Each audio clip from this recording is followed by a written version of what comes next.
Fala rapaziada, beleza? Comentar aqui um pouco sobre esse jogo de ontem, né, que teve a vitória do Flamengo sobre o Vitória de 8-0. Cara, foi uma vitória esperada já do Flamengo, né? Jogava em casa, jogava no Maracanã, mas que não fosse com um placar tão elástico como foi, né? Teria essa dominância toda do Flamengo, igual teve, né? O Flamengo começou fazendo os gols muito cedo, né? Acho que a partir de 2 minutos de jogo, o Flamengo já tava fazendo seu primeiro gol. Então, tipo, fazendo em comparação, né? Aquela vitória do Vasco em cima do Santos, que foi o 6-0.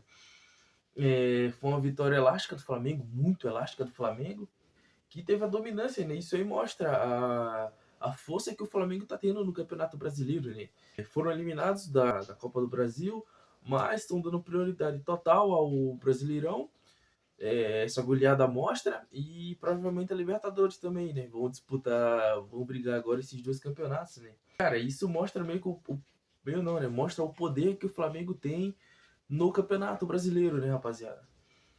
Não tenho muito o que comentar, né? Eu não sou entendido do assunto, não falo de Flamengo, né? Aqui tá mostrando, quero falar sobre o Corinthians, né?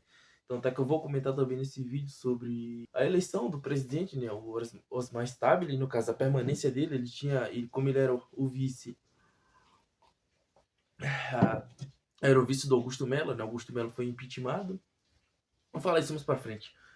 Como o Flamengo, ele vem mostrando que o trabalho a longo prazo gera frutos, né? E isso aí é para ser inspiração para os demais clubes, não só para o meu Corinthians, que está precisando muito disso, né? Ter esse trabalho a longo prazo, a reestruturação financeira do clube para trazer o clube à grandeza de novo, a disputar títulos de novo. A maneira que o Flamengo conduz as suas contratações, o seu financeiro, foi muito boa, é excelente. O Flamengo hoje colhe frutos lá foi o Bandeira de Melo que iniciou isso, né? E é uma inspiração para os demais clubes, né, cara? Bom, sobre o Flamengo não tem muito o que falar, né? Eu creio que possa ser que, não agora, né, mas a um longo prazo, um trabalho que venha sendo trabalhado com o tempo e venha aprimorado seja o do Bahia, né, que é o do Grupo City. Eu só acho que o Bahia só está sendo usado como um clube satélite para o. Obviamente, né, que os caras iriam fazer isso para captar jogadores aqui do futebol brasileiro e levar para o City, para o Manchester City. Eu creio que esse trabalho a longo prazo do Bahia vai fazer os caras se permanecer ali de meio para cima da tabela e quem sabe algum dia disputar o Brasileirão. E agora eu vou falar sobre o meu clube, né? Que ontem também teve a eleição dos sócios para a presidência do Corinthians, que é eleição indireta, né? Que no caso seria para o resto do mandato do Augusto Melo, que ele foi impeachment. Mas ele vai ficar até o final de 2026, então ele tem 1 ano e meio para seguir com o trabalho dele, com esse trabalho, esse resto de mandato que seria do Augusto Melo. E eu creio que ele comece a implementar o que ele pretendia para o clube, né? Como presidente agora, ele começar a colocar em xeque, porque se antes ele não fez, não estava fazendo algo, era com medo de não permanecer na presidência, eu creio que agora ele vai fazer para usar isso como candidatura de uma possível reeleição dele. Porque se ele fizer um trabalho bom, tanto os sócios, os sócios que votam vão votar em 2026, vão querer manter o cara no poder. Pô, porque se já tá bom, né? Se tá fazendo um trabalho excelente, para que tirar o cara? Se ele quer dar continuidade, né? Vai mostrar resultado nos próximos 3 anos dele de mandato.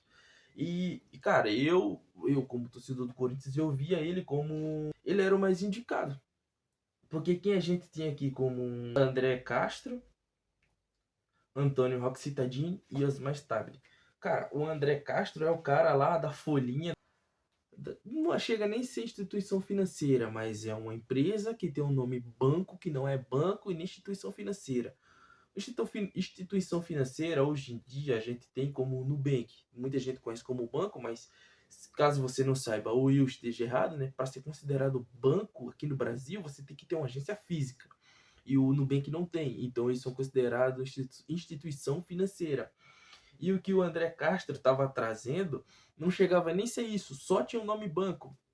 E pelo que eu estava vendo, pelo que eu vi a respeito, isso era só algo benéfico a esta empresa em si, se associar ao Corinthians do que ao Corinthians em si. O que ela tinha em mente fazer naquela folha, né, que era até chegar a 1 bilhão de investimentos.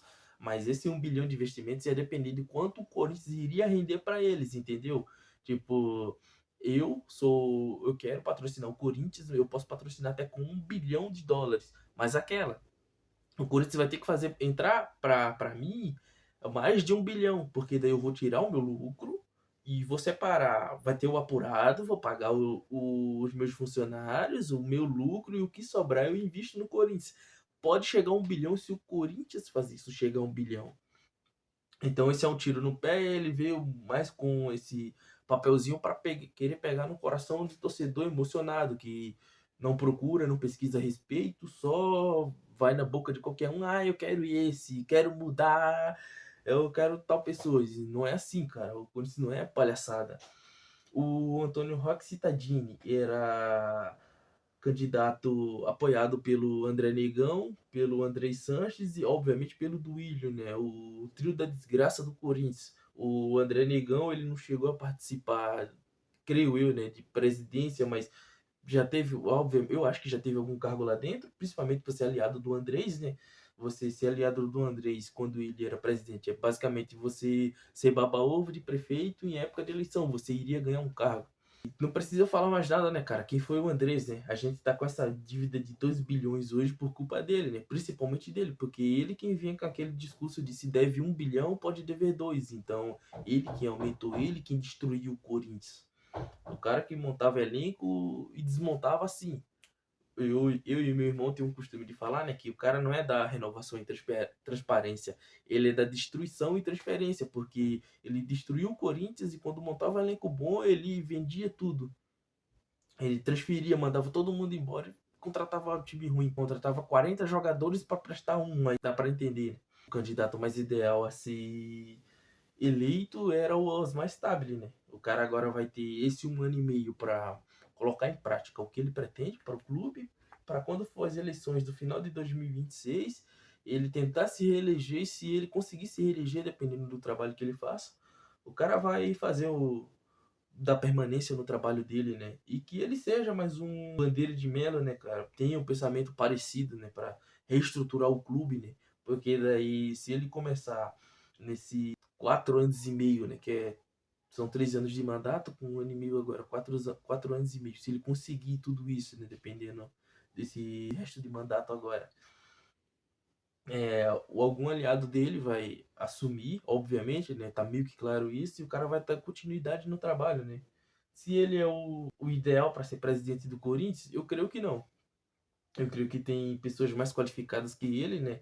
Mas que ele cala a boca de quem discorda disso, né? Ele que faça um trabalho excelente e mostre que ele é o que ele tenta demonstrar ser. Então é isso, eu queria falar só isso. Não tenho mais o que comentar.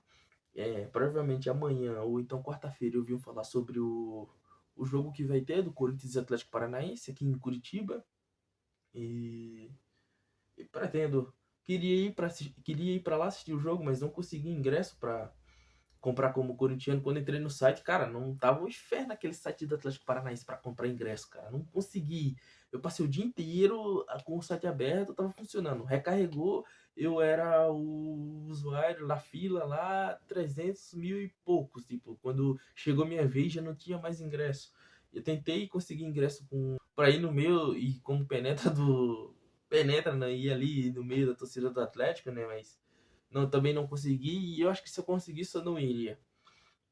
Eu nem ia pagar essa de louco, eu não ia conseguir ver o Corinthians fazer um gol e não comemorar, né? E ainda mais que o ingresso que eu fosse conseguir ia ser com a organizada do Atlético Paranaense, né? Então a chance de dar merda ia ser grande.